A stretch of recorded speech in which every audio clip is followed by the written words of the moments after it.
So video பார்க்குற எல்லாருக்கும் வணக்கம் நண்பா, எல்லோரும் நல்லா இருக்கீங்களா? இன்றைக்கி டபிள்யூடபிள்யூ பார்த்தீங்கன்னா சக்ஸஸ்ஃபுல்லி ரா நடத்தி முடிச்சுட்டாங்க. அந்த ராவில் என்ன நடந்தது அப்படிங்கிறத பற்றி தான் ஒரு ஃபுல் ரிவ்யூவாக இன்றைக்கி வீடியோ பார்க்க போகிறோம். மறக்காமல் ஃபஸ்ட் டைம் சேனலுக்கு வந்து இருக்கவங்க சப்ஸ்கிரைப் பண்ணி பெல் ஐக்கானை கிளிக் பண்ணி வச்சுக்கோங்க. தினமும் பூரா ரெஸ்லிங் செய்திகளை தமிழ் மொழியில் தெரிஞ்சுக்கோங்க.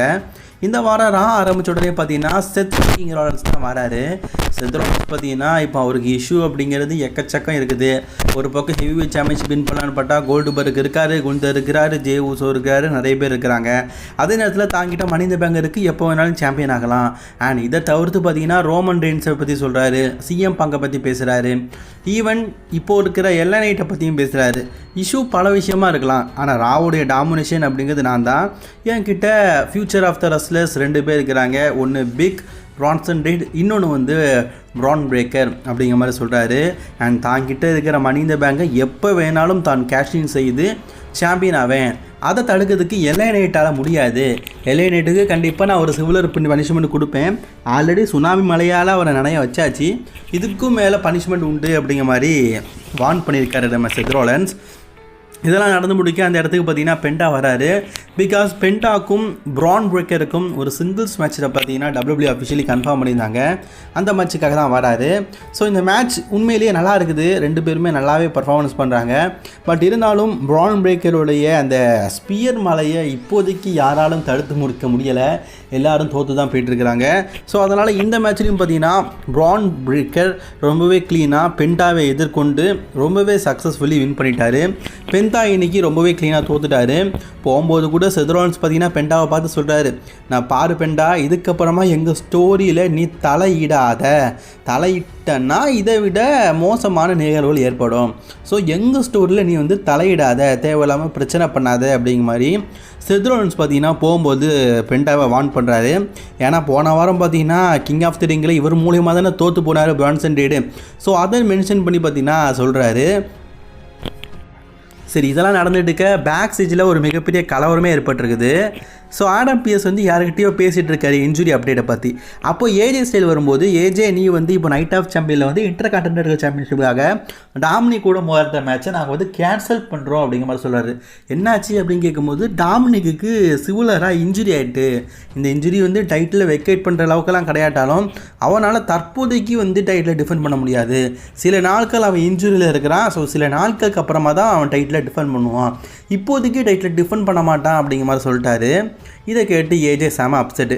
அண்ட் டபிள்யூடபிள்யூ டேக் டீம் சாம்பியனான நியூ டே வந்து நாங்கள் வந்து சூப்பராக ஹேர் கட் பண்ணியிருக்கோம், நாங்கள் வந்து ஃபோட்டோ ஷூட் பண்ணணும், ரெடி பண்ணுங்கன்னு சொல்லும்போது ஃபோட்டோ ஷூட் ரெடி பண்ணுறேன், அதுக்கு முன்னாடி நெக்ஸ்ட் வீக் வந்து உங்களோட tag team title fin baler மற்றும் ஜேடி மேக்டானோக்கு அகேன்ஸ்டாக டிஃபெண்ட் பண்ணணும், அதுக்கு ரெடியாக இருங்க அப்படிங்கிற மாதிரி ஆடம் பிஎஸ் சொல்லிட்டு போயிட்டார். அண்ட் அதே நேரத்தில் அந்த இடத்துக்கு கிரேசன் வாலர் வராரு.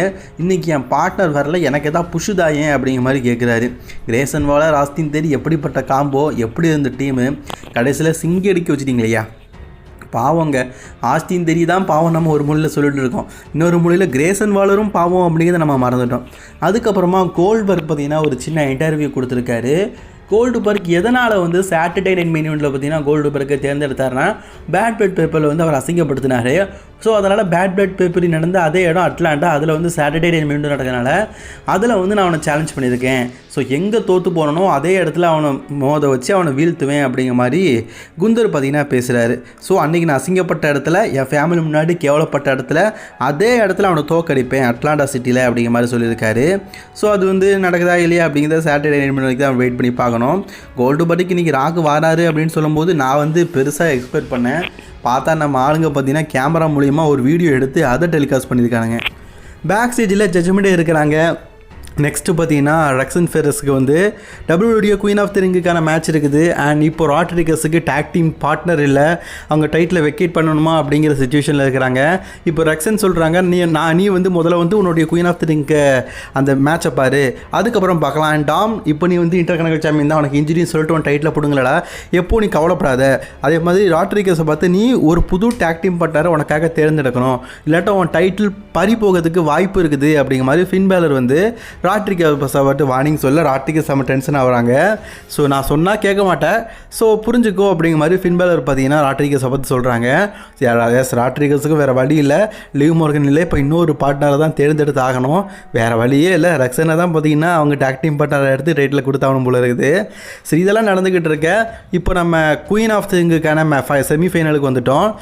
சைடு யார் ஆஸ்கா கூட நைட் ஆஃப் சாம்பியனில் மோத போகிறா அப்படிங்கிறதா ஒரு மிகப்பெரிய கேள்வியே.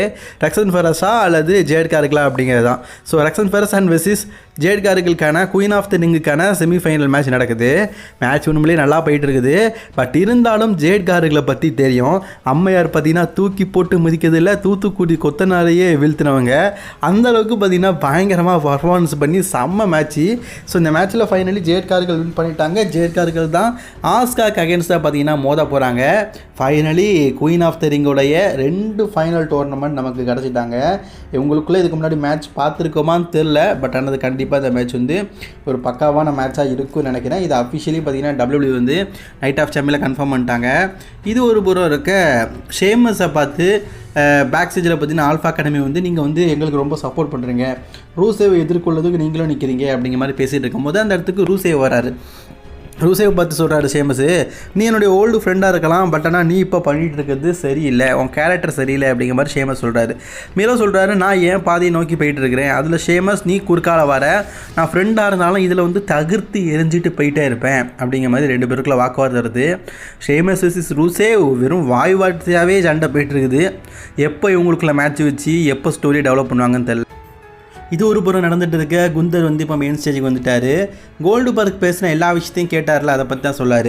நான் வந்து சாம்பியன்ஷிப்பை செலிப்ரேட் கூட பண்ணல, அதுக்குள்ளே நீ வந்து என்னை சேலஞ்ச் பண்ணியிருக்கிற, சாட்டர்டே 9 மினிட்ல என்னுடைய சாம்பியன்ஷிப்பை நான் டிஃபெண்ட் பண்ண போகிறேன், அதில் கோல்டுபர்க் நீ தோக்க போகிற, நீ வந்து 1994 ரொம்ப பெரிய ஆளாக இருக்கலாம், ரொம்ப பெரிய கையாக இருக்கலாம், உன்னை யாருமே வீழ்த்த முடியாமல் இருக்கலாம், ஆனால் இது 2025 இங்கே நான் தான், என்ன தான் யாருமே வீழ்த்த முடியாது, நான் தான் ஒரு டஃபஸ்ட் காய்.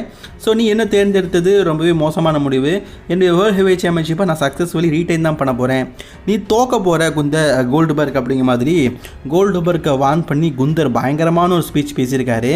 சரி, இதெல்லாம் ஒரு புறம் நடக்க பேக் ஸ்டேஜில் பெக்கிலிச்சுக்கிட்ட இன்டர்வியூ எடுக்கிறாங்க. பெக்கிலிச், இன்றைக்கி நீங்கள் வந்து உமன்ஸ் இன்டர்கான்டினென்டல் சாம்பியன்ஷிப்பை பெய்லிக்கு அகேன்ஸ்டாக டிஃபெண்ட் பண்ணுறீங்க.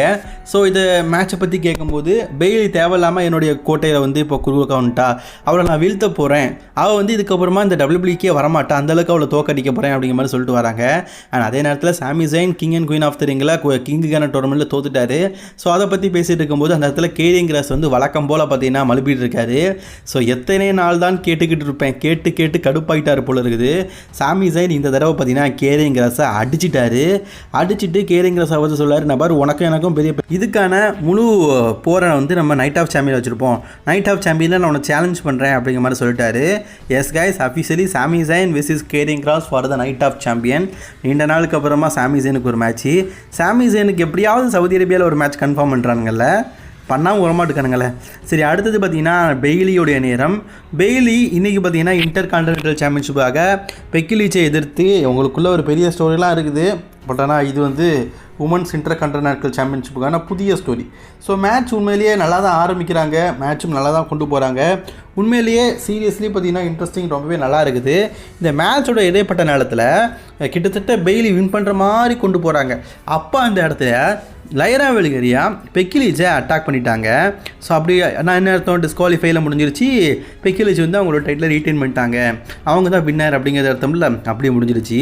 இதை பார்த்து செம்ம கடுப்பாட்டாங்க பெய்லி. ஒன்று நான் வின் பண்ணதுக்கப்புறம் அடிச்சுக்கணும், இல்லாட்டா வேறு ஏதாவது காரணத்துக்கு அடிச்சுக்கணும், தேவையே இல்லாமல் ஏன்ப்பா இந்த மேட்சை டிஸ்குவாலிஃபை பண்ணி முடிச்ச அப்படின்னு சொல்லிட்டு லைரா வெலிகரியாக்கும் பெய்லிக்கும் சரியான சண்டை. இங்கே ஒரு ஃப்ரெண்ட்ஷிப்புக்குள்ளே பயங்கரமான ஒரு சண்டை ஏற்பட்டுருக்குது. எனக்கு தெரிஞ்சு மேபி WWE பார்த்தீங்கன்னா இவங்களுக்குள்ள ட்ரிபிள் த்ரெட்டாக ஒரு ஸ்டோரியில் சம்மர்ஸ்லாமுக்காக இப்போவே பிளான் பண்ணி வச்சுருக்காங்க போல இருக்குது. அதுக்கான பிளானிங் தான் ஒவ்வொரு வீக்கும் நடந்துக்கிட்டே இருக்குது. எது எப்படியோ இவங்களுக்குள்ள சண்டை ஏற்பட்டதுனால பெக்கிலிச் சக்ஸஸ்ஃபுல்லி அவங்களுடைய உமன்ஸ் இன்டர்கான்டினென்டல் சாம்பியன்ஷிப்பை ரீட்டைன் பண்ணிட்டாங்க. சரி, அடுத்ததாக பார்த்தீங்கன்னா பேக் ஸ்டேஜில் ஜாட் கேபிள் வந்திருக்காரு. எல்கிராண்ட் அமெரிக்கானவரில் ஜாட் கேபிளாக வந்திருக்காரு. ஸோ இவனியல்கிட்ட ஒரு சில அட்வைஸ் கொடுக்கும்போது அந்த இடத்துக்கு பார்த்தீங்கன்னா பெண்டா வராரு.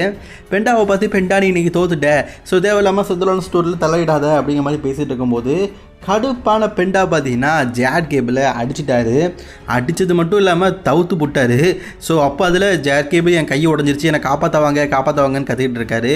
ஜேட் கேபிளுக்கு ஒரு இன்ஜுரி ஏற்பட்ட மாதிரி WWE ஸ்டோரியை இன்றைக்கி ராவில் டெவலப் பண்ணி வச்சுருக்கிறாங்க. அது ஏன் எதுக்குன்னு தான் எனக்கு தெரில. காய்ஸ், இப்போ நம்ம மெயின் ஈவெண்ட் டைமுக்கு வந்துட்டோம். மெயின் ஈவெண்ட் ஆஃப் த இன்றைக்கி மண்டே நைட்ரா Jey Uso versus Cody Rhodes for the singles match. இதில் வெற்றி பெறவங்க கிங் ஆஃப் த கிங்குக்கான டோர்னமெண்ட்டில் ஃபைனலுக்கு போவாங்க. அதுவும் ராண்டி ஆர்டனுக்கு அகேன்ஸ்டா நைட் ஆஃப் சாம்பியனில். அதுக்கு முன்னாடி பார்த்தீங்கன்னா ரைக்கல் ராட்ரிகஸ் வந்து ஒரு சின்ன ப்ரோமோ கட் பண்ணுறாங்க. அவங்களுக்கும் ரியா ரெப்ளேக்கும் இருக்கிற பிரச்சனையை தீர்த்து வைக்கிறதுக்காக ரியா ரெப்ளே கூப்பிட்றாங்க. ரியா ரெப்ளே வந்த உடனே பார்த்தீங்கன்னா ரைக்கல் ராட்ரிக்ஸை தூக்கி போட்டு மிதிக்கிறாங்க. ஈவன் அந்த டேபிள் இருக்குல்ல, அதை ரெடி பண்ணி அதில் பார்த்தீங்கன்னா ராட்ரிகஸை தூக்கி போட்டு மிதிக்கலாம் அப்படின்னு ட்ரை பண்ணும்போது அந்த இடத்துல ரெக்ஸன் ஃபினிஸ் வந்து ராட்ரிகஸை காப்பாற்றிட்டாங்க. இந்த வாய்ப்பை பயன்படுத்திக்கிட்ட ராட்ரிகஸ் ரியா ரெப்ளேயவே பார்த்தீங்கன்னா டேபிளில் தூக்கி போட்டு அடித்து பல்ல உடச்சிட்டாங்க போல இருக்குது. ஸோ நீண்ட நாளுக்கு அப்புறமா இன்றைக்கி பார்த்தீங்கன்னா ராட்ரிகஸ் வந்து ஒரு கெத்து காட்டுற பெண்மணியாக காட்டியிருக்கிறாங்க. இல்லாட்டா அடி வாங்குகிற பெண்மணியாக தானே காட்டுவாங்க, அந்த வகையில் சொல்கிறேன். ஸோ இவங்களுக்குள்ள ஸ்டோரி நல்லாவே டெவலப் பண்ணுறாங்க. இது எங்கே கொண்டு போய் முடிக்க போகிறாங்கன்னு தெரியல. மேபி எனக்கு தெரிஞ்சு இந்த டாக்டிங் டைட்டில் தூக்கி ரெக்ஸன் ஃபெரிக்ஸ் தான் கொடுப்பாங்க போல இருக்குது. அடி வாங்கிய ரியா ரெப்ளே ஸ்ட்ரைட்டாக பேக் ஸ்டேஜுக்கு போயாச்சு. எனக்கு ராட்ரிகஸ்கிட்ட இருக்கிற டாக்டிங் டேட்லாம் வேண்டாம், எனக்கு வந்து ராட்ரிகஸ் அகேன்ஸ்டாக ஒரு மேட்ச் வேணும் அப்படிங்கிற மாதிரி ரியா ரெப்ளே கேட்குறாங்க. அதுக்கு ஆடம் பியஸும் பார்த்தீங்கன்னா சரி அக்செப்ட் பண்ணிக்கிறேன், நைட் ஆஃப் சாம்பியனில் உனக்கும் ராட்ரிகஸ்க்கும் ஒரு சிங்கிள்ஸ் மேட்ச் அப்படிங்கிறது அஃபிஷியலி கன்ஃபார்ம் பண்ணிட்டாங்க. ஸோ இப்போ நம்ம மெயின் ஈவெண்ட் டைமுக்கு வந்துவிட்டோம். Main event J Uso versus Cody roads. மேட்சை பொறுத்த வரைக்கும் நல்லா தான் கொண்டு போகிறாங்க. ரெண்டு பேருமே நல்லா தான் பர்ஃபார்மன்ஸ் பண்ணுறாங்க. இதில் கோடி ரோட்ஸோடைய ஃபினிஷரையே ஜே உசோ போட்டு அமர்க்கலப்படுத்திட்டாரு. ஸோ ஃபைனலி என்னாச்சு நமக்கு தெரிஞ்சது தான். அமெரிக்கன் நைட்மேர் கோடி ரோட்ஸ் பக்கம் தான் WWE சாதகமாக போவாங்க. எஸ், இந்த மேட்ச்சில் அமெரிக்கன் நைட்மேர் கோடி ரோட்ஸ் பார்த்தீங்கன்னா கிங் ஆஃப் த ரிங்கோடைய ஃபைனலாக வின் பண்ணிட்டாங்க. இப்போ இவர் பார்த்தீங்கன்னா ராண்டி ஆர்டன் அகேன்ஸ்டா நைட் ஆஃப் சாம்பியனில் மோத போகிறாரு. ஸோ வெற்றி பெறவங்களுக்கு சாம்பியன்ஷிப் வாய்ப்பு சம்மஸ்லமில் கிடைக்கும். ஸோ அதுதான் ஸ்டிபுலேஷன். அந்த அடிப்படையில் இப்போதைக்கு அஃபிஷியலி பார்த்தீங்கன்னா Cody Rhodes versus Randy Orton தான் king and queen of the ரிங்குக்கான செமி ஃபைனலாக நைட் ஆஃப் சாம்பியனில் நடக்குது அப்படிங்கிறது அஃபிஷியலாக கன்ஃபார்ம் பண்ணிட்டாங்க. போகும்போது ஜே உசோ என்னதான் இருந்தாலும் நண்பனாச்சே, அவனை கட்டி பிடிச்சி கையெல்லாம் தூக்கி காட்டி ஒரு எமோஷனல் மூமெண்ட்டோட இன்றைக்கி ராவ் முடிச்சிருக்காங்க. ராவை பொறுத்த வரைக்கும் நம்ம எதிர்பார்த்த அளவுக்குலாம் இல்லாட்டாலும் ஓரளவுக்கு டீசெண்டான ரா. உங்களுக்கு எந்த அளவுக்கு பிடிச்சிருந்தது அப்படிங்கிறத மறக்காமல் கமெண்ட் பாக்ஸில் காமிக்கோங்க. And more videos subscribe to channel.